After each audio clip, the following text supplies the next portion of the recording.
All right, let's get a live look at Capitol Hill, where tonight President Trump is delivering his first State of the Union of his second term. So let's get to CBS News Miami's Natalie Brand joining us live now from Capitol Hill.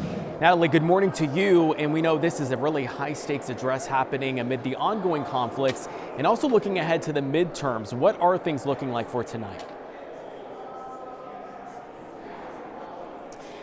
Good morning, Austin. Well, we just got a little bit of a preview from the White House press secretary. She noted that the economy will be a main focus of the speech tonight, which is something that we expected given the importance of that issue to voters. We are now less than 9 months until the critical midterm elections.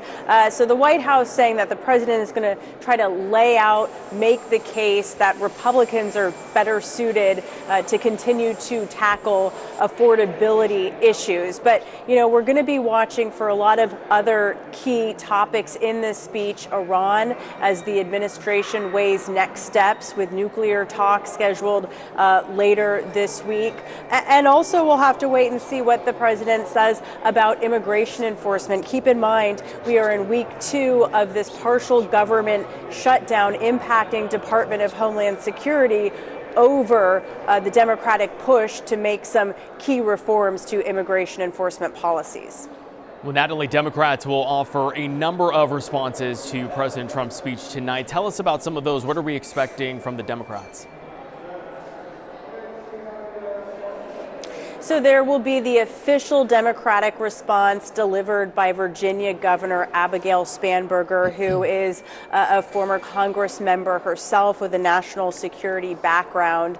And then we've also learned that there's going to be some counter programming. A number of Democratic lawmakers say that instead of attending the speech tonight, they are going to head over to the National Mall, where there's what's being called a People's State of the Union organized by some progressive groups. Other members say that they will kind of protest silently in the chamber, but we also know that members make kind of some statements through the guests that they choose to bring tonight. And we've learned a number of Democrats are also bringing survivors of the late convicted sex offender Jeffrey Epstein as they continue to push for more transparency and the release of all DOJ files related to the case.